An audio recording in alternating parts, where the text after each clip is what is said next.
I just realized that we actually partnered exactly at the same time as we're speaking right now, somewhere Definitely. beginning of July last year. Now, you were working in one of the fastest growing companies, Zepto. Zepto is very famous for raising a large round when there was a funding winter. I can just imagine how much work that would entail to get, get the growth matching the valuation. Yes. Given all that, and given the fact that this process of applications is intense, and you touched upon it, how did you allocate time? Uh, can you talk me through your sort of your daily schedule, weekly schedule? How did you ensure that you're doing justice to your work at Zepto in a very high profile role, as well as have enough time to make a good application? That's a great question, Deepak. Looking back a year, I wish I could tell myself this piece of advice. And this is something I sort of give everyone who reaches out to me to understand the process of an MBA. Just like thinking of all the elements that you have in your application. You have your resume, you have your essays, could be one or two, um, your LOR, then the short answer questions that you have in your application, right?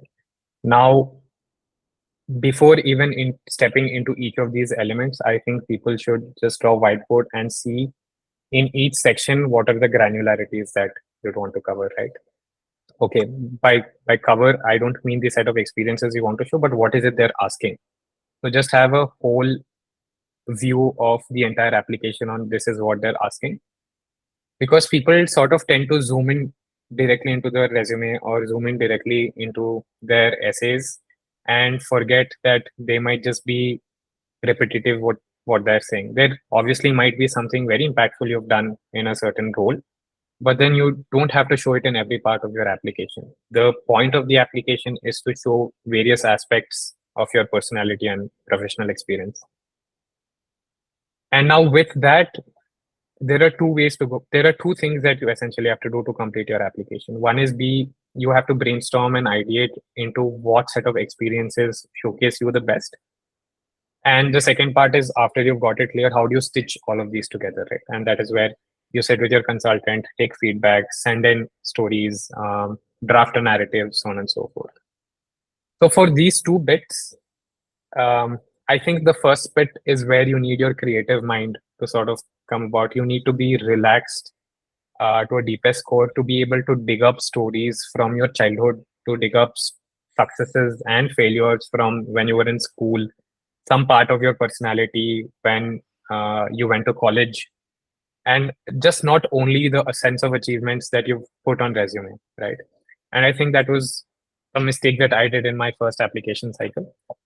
Sure, the like adcom is going to see your resume, the set of achievements you've done, and feel good about it. You can go deeper into each of the examples of your resume, but there's frankly a lot more that you've done than what you put on your resume.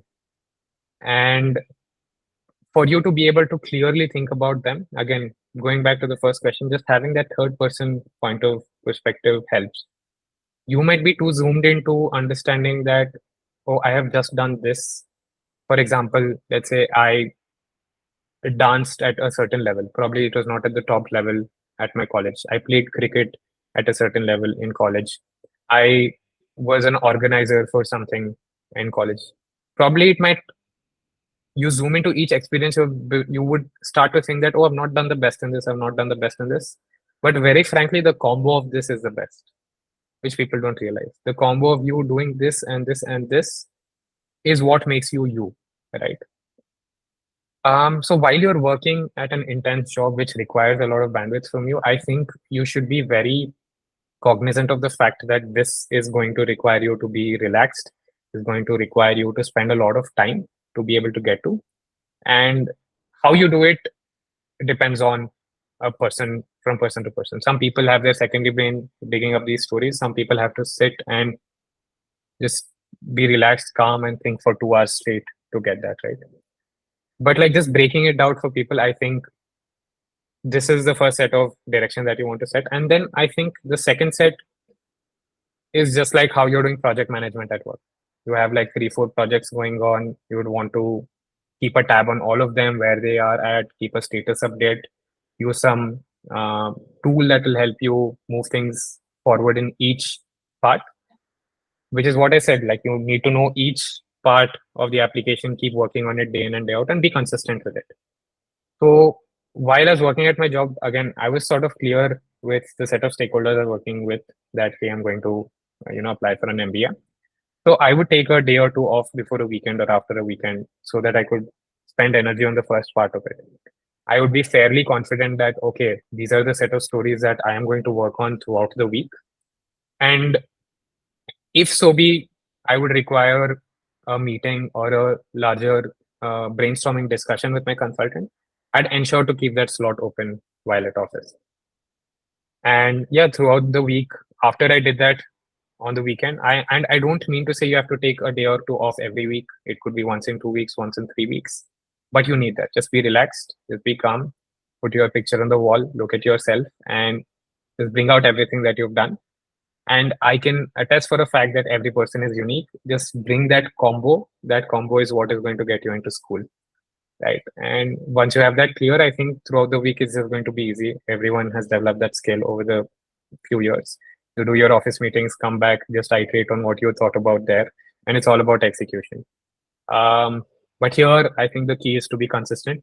You can't keep stepping back for longer periods of time. Because you might forget what direction you had set at the start. So again, take some time off, be consistent.